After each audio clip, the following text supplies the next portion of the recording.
Hi guys, welcome back to another video on the channel, and today we're going to be discussing how you can pass your driving test first time. So guys, as you can see, I've got my full driving license and I'm going to show you guys how to do it. And let me tell you boys and girls, this method is going to show you exactly how to pass your driving test first time. And if you don't, you haven't followed the video properly. I was taking you guys on my journey on passing my driving test, and that's why now I've done it, I'm going to show you guys exactly how I did it first time.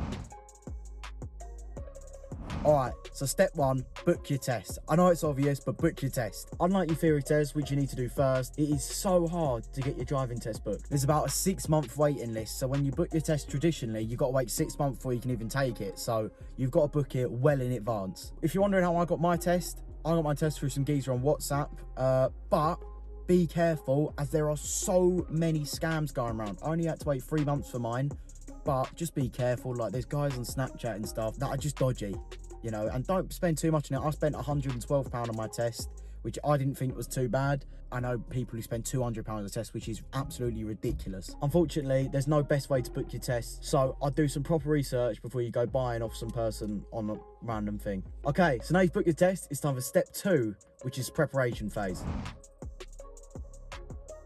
You're going to need a car, either your own car or a parent's car or any car or your friend's car, a car you can get insured on as a learner. Then get yourself an instructor, someone who has a good pass rate. And then once you've done that, you're ready for step 3. So this is where the method actually kicks in. The next part is key, so keep watching. So you're going to watch loads and loads of videos on YouTube about passing your driving test. I recommend these 4 guys here, but there is so many others as well that I just can't mention. All them guys are in the link in the description, by the way, but there's so many others that I just can't mention off the top of my head that I help. But this is crucial. Pretty much most of these guys here just do like mock tests. Watch them over and over because it shows you what's a foul and what's a pass, and that is crucial to know when you're driving test. So now you've put your test, you've got your car, you're going to go out in it with someone who has at least 3 years of driving experience and is over 21 years old. You're going to go out, them next to you, with your L plates on, and you're going to go driving around your test centre constantly. Now this isn't, I'm going to drive around my test centre once. This is driving around your test centre every weekend or something for about 3 hours, 3 months before your exam. There is never enough preparation. However, this method does work best if you can get the actual test routes off your instructor. There is some apps or online where you can get test routes. However, at least the ones around me, they are not correct at all. Some of them can be pretty similar, but there's no way they can really get the real ones because they're not logged anymore like they used to be. So best to get them off your instructor. If you can't, go online, use your apps. It doesn't matter if they're not the exact ones. You're doing the test routes to memorize them. You're doing the test routes to get used to the kind of road you'll be going on your test. Have as many lessons as possible before your test. Originally, when I started learning to drive, I was like, oh, I only want to do like about 10 lessons before I pass.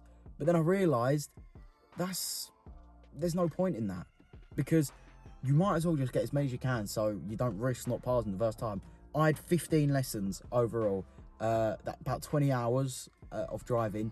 It doesn't sound like a lot, but it was perfect for me because I had my own car. You're going to need a lot more lessons if you don't have your own car you can practice in. That's just a fact. Now it's time for step 4.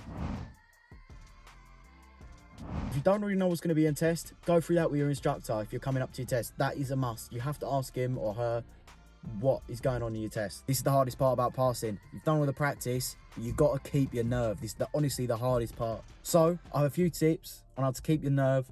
This is exactly what I did in my test, and it's how I did it because I was a nervous wreck before my exam. Remember that the mock test you did with your instructor do not matter now. This is not a mock test. This is your driving test. Usually the mock tests are harder than your test, so don't stress yourself out because you never passed the mock. I failed all my mocks that I did before my test and I still passed first time. Do not stress yourself out. Take your time around roundabouts. I know this sounds simple, but when you get yourself in the mindset of when you've been learning for a long time that, oh, I'm going to get in the smallest gap I possibly can, that will fail your driving test. I remember the lesson before my test, I was pulling out in front of everyone on roundabouts and I just realised I need to relax.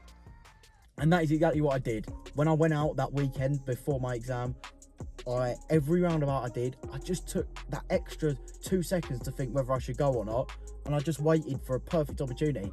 Whether you're waiting there for 10 seconds or 10 minutes, it doesn't matter. If you're really, really struggling, then in all fairness, you probably shouldn't be you don't stress yourself out in the exam, because you're probably not ready to pass your test. Unless you're really, really struggling and it's really busy, then don't stress, the examiner will probably help you. The last tip, do not stress yourself out on every single thing you do wrong or right on your test. Don't overthink things.